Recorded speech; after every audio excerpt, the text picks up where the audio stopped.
All right, let's dive into Nutrien's latest earnings. And wow, what a quarter. This isn't just about a solid beat on the numbers. It's really a story about a major strategic pivot.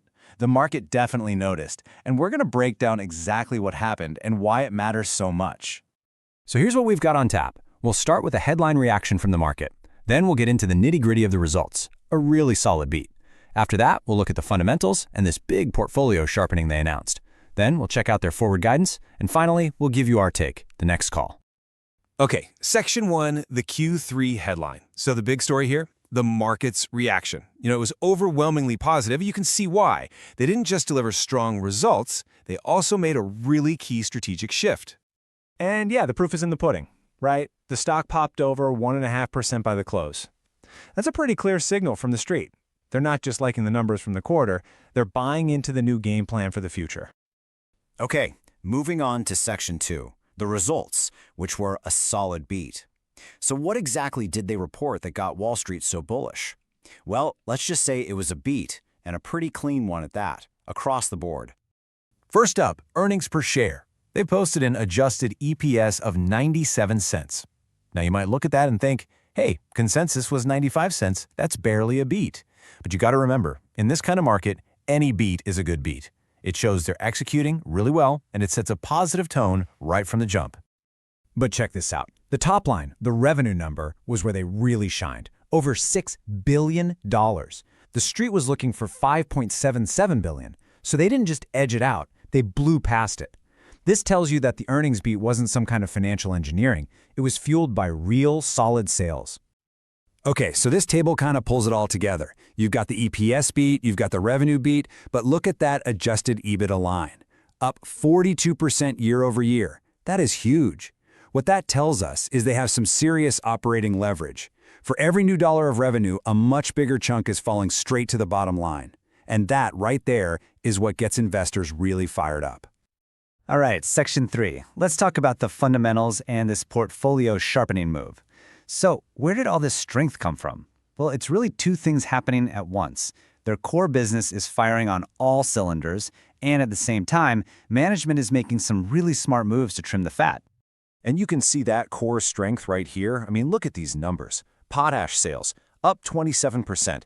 Phosphate sales, up 20%. We're talking real fundamental demand in their key markets. This is the engine of the company just humming along. Okay, but then we get this curveball from the CEO, Ken Seitz. He says, we have initiated a review of strategic alternatives for our phosphate business. Now, if you follow the markets, you know that phrase strategic alternatives is a massive flashing sign. It's code for we might sell this thing or spin it off. Basically, they're looking to unlock value even in a part of the business that's doing pretty well. And this phosphate review isn't just some random idea. It's part of a bigger plan to really sharpen the company's focus. I mean, look at this list. They're selling off assets to get close to $1 billion in cash, shutting down an operation in Trinidad, and they're crushing their cost reduction goals a year ahead of schedule. This is a management team that is not messing around. They are making decisive moves. Section 4, forward guidance and outlook. So when you deliver a quarter like this and you're making all these smart moves, you earn the right to be confident about the future. And that's exactly what we heard from management. And you want to see that confidence in action? Here it is. They raised their outlook for 2025 potash sales volume. Look, raising guidance is a big deal. It's management putting their money where their mouth is and telling the market, yeah, that strength you just saw, we think it's going to continue. And they're not just looking at the next quarter. The CEO is already talking about 2026, expecting potash demand to keep growing right along its historical trend line. This isn't just a short-term story. They're building a case for sustained strength in their most important market. Okay, last section. The next call, our take. We've gone through the numbers, the strategy, the outlook. Now it's time to put it all together and figure out what it means for the stock going forward. So after all that, it really comes down to one simple question, doesn't it? What's the trade here? Okay, here's our thesis, and it's pretty straightforward. We're calling this an outperform. It's built on two main pillars. First, you've got the core strength. Potash is strong, demand is there, and that's driving the earnings engine. That's your foundation. Then, step 2, you've got this awesome catalyst. The phosphate review is a clear signal that management is laser-focused on generating free cash and unlocking value. You put those two pieces together, a strong core plus a clear catalyst, and for us, that leads to one conclusion. We are initiating with an outperform rating on the stock.